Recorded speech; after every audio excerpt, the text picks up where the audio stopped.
Virat academy YouTube channel में आपका हार्दिक स्वागत, वंदन एवं अभिनंदन है। दोस्तों, आप सभी मौर्य वंश की चर्चाएं पिछले अध्याय में, पिछले वीडियो में चल रही थी। मौर्य वंश के चर्चा के अनुक्रम में हमने देखा था कि जो है पिछले वीडियो में हमने मौर्य काल में आने वाले विदेशी राजदूत हैं उनके विषय में चर्चा हमने किया था।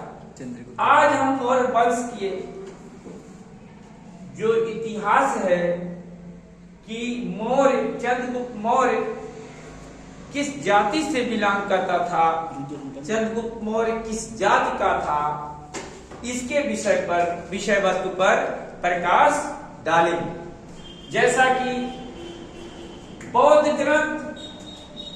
ग्रंथ दिव्यावदान में और जैन ग्रंथ परशिष्ट पर्वन में चंद्रगुप्त मौर्य को क्षत्रिय माना गया। बौद्ध ग्रंथ और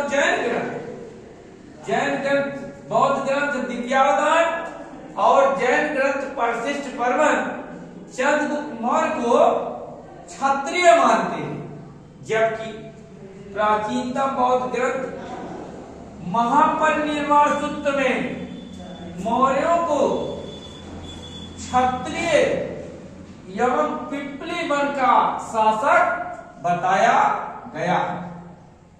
प्राचीनतम बौद्ध ग्रंथ महापरिनिर्वाण सूत्र में मौर्यों को क्षत्रिय एवं पिपली वंश का शासक बताया गया है।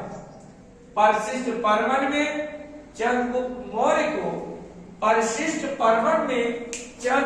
मौर्य को मयूर पोषक मुखिया की दुहिता का पुत्र मयूर पोषक मुखिया, जैसे परशिष्ट पर्वन जैन ग्रंथ परशिष्ट पर्वन में जो चंद्रगुप्त मौर्य है इसको मयूर पोषक मुखिया की पुत्री का पुत्र अर्थात क्षत्रिय बताया गया है। पिपली वंश के मौर्य ने बुद्ध की मृत्यु के बाद बुद्ध के अंगारों पर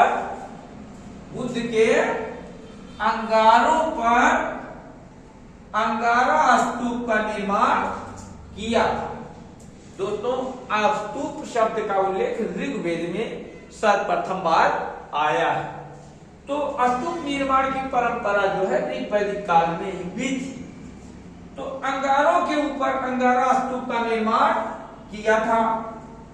विशाख दत्त कृत मुद्रा राक्षस में विशाख दत्त ने जो मुद्रा राक्षस नामक ग्रंथ लिखा, इसमें चंद्रगुप्त मौर्य को वृषल कहा गया, अर्थात चंद्रगुप्त मौर्य को क्या बताया गया दोस्तों?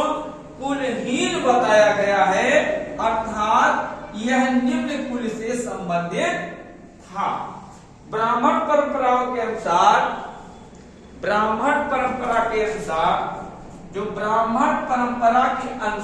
चंद्रगुप्त की माता शूद्र जात से बिलोंग करती थी और जो मूला नाम की महिला थी, जो मूला नाम की स्त्री थी, जो नंदों के रनवास में रहती थी। इस तरह एक किसी निश्चित जानकारी के अभाव में यह निश्चित रूप से यह कह पाना बहुत कठिन है कि चंद्रगुप्त मौर्य किस जाति का था, किस जाति का से बिलोंग करता था।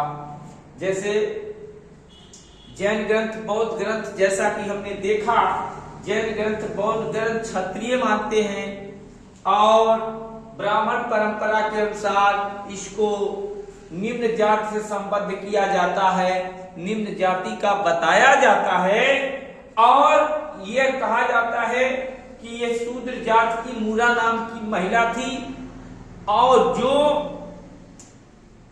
नंदों के रनवास में रहती थी।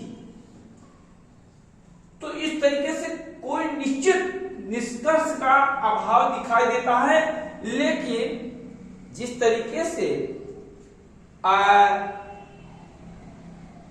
ज्यादा जो एथेंटिसिटी प्रतीत होती है वो मौर्यों को क्षत्रिय ही माना जाना ज्यादा समीचीन प्रतीत होता है। इसी के साथ हम इस सेशन को विराम देते हैं और इतिहास विषय से संबंधित, जीएस से संबंधित वीडियो के लिए आप हमारे चैनल को सब्सक्राइब कीजिए, लाइक कीजिए, कमेंट कीजिए। जय हिंद, जय भारत।